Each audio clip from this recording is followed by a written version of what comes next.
Kisah Asbabun Nuzul, Surat Al-An'am ayat 52.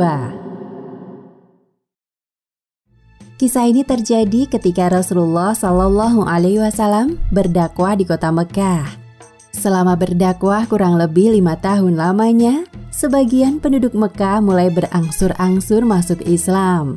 Walaupun sebagian besar dari mereka berasal dari kerabat Rasul, golongan budak, dan orang miskin. Suatu hari Rasulullah sedang duduk-duduk bersama dengan beberapa orang sahabat. Mereka adalah Ibnu Ummi Maktum, Bilal bin Rabah, Khobab bin Al-Arad, Syuhaib bin Sinan, dan Ammar bin Yasir. Kebetulan mereka ini bukan berasal dari golongan orang-orang kaya, melainkan bekas budak yang hidupnya pas-pasan. Fenomena tersebut dipandang aneh oleh para pemuka Quraisy yang hendak menemui Rasulullah. Dari kejauhan, Utbah bin Rabi'ah, Syaibah bin Rabi'ah, Mut'im bin Adi, Al-Harits bin Naufal yang mulai membicarakan sikap Rasulullah. Lihatlah yang dilakukan Muhammad itu. Bisa-bisanya ia mengobrol dengan para budak di saat kita ingin menemuinya.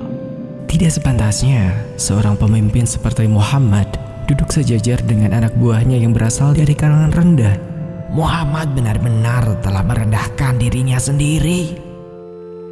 Para pemuka Quraisy menganggap bahwa apa yang sedang dilakukan Rasulullah telah menghilangkan kewibawaan sebagai seorang pemimpin.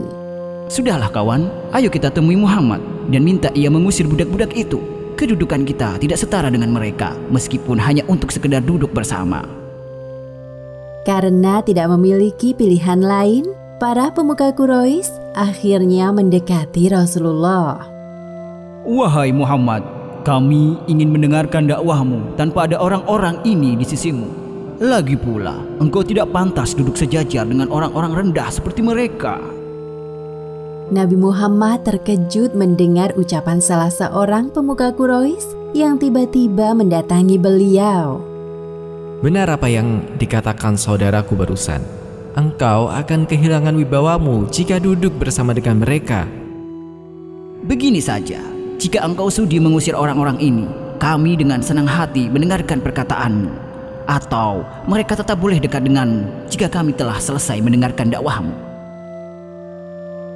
Para pemuka Quraisy menganggap bahwa kedudukan mereka jauh lebih tinggi dibandingkan para sahabat Rasul yang berasal dari kalangan budak. Inilah salah satu alasan mereka enggan masuk Islam karena harus bergaul dengan orang yang tidak memiliki kedudukan setara.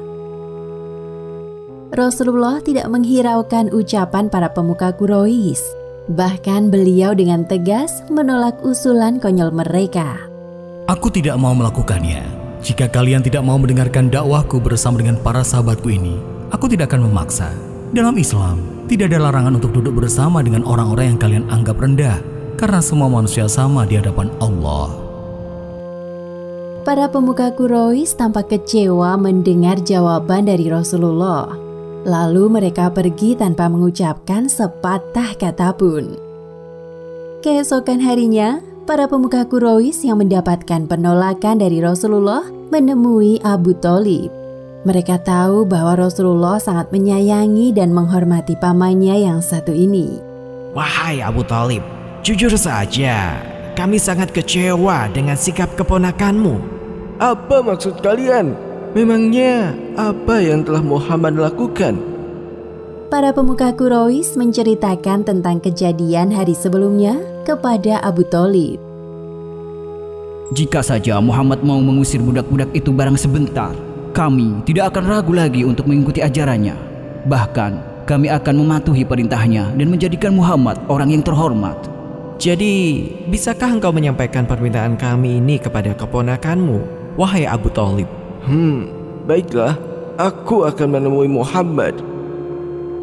Kemudian Abu Thalib menyampaikan permintaan para pemuka Quraisy kepada Nabi Muhammad. Namun jawaban beliau sama seperti sebelumnya. Wahai paman, aku tidak bisa mengusir mereka, para sahabatku.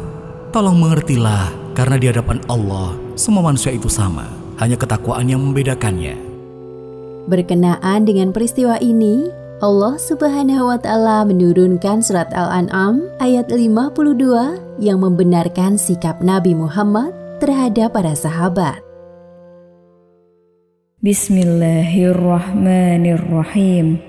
ولا تطرد الذين يدعون ربهم بالغداة والعشي يريدون وجهه ما عليك من حسابهم من شيء وما من حسابك عليهم من شيء فتطردهم فتكون من الظالمين.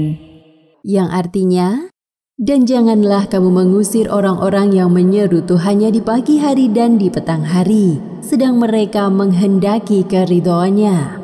Kamu tidak memikul tanggung jawab sedikit pun terhadap perbuatan mereka, dan mereka pun tidak memikul tanggung jawab sedikit pun terhadap perbuatanmu, yang menyebabkan kamu berhak mengusir mereka, sehingga kamu termasuk orang-orang yang zalim.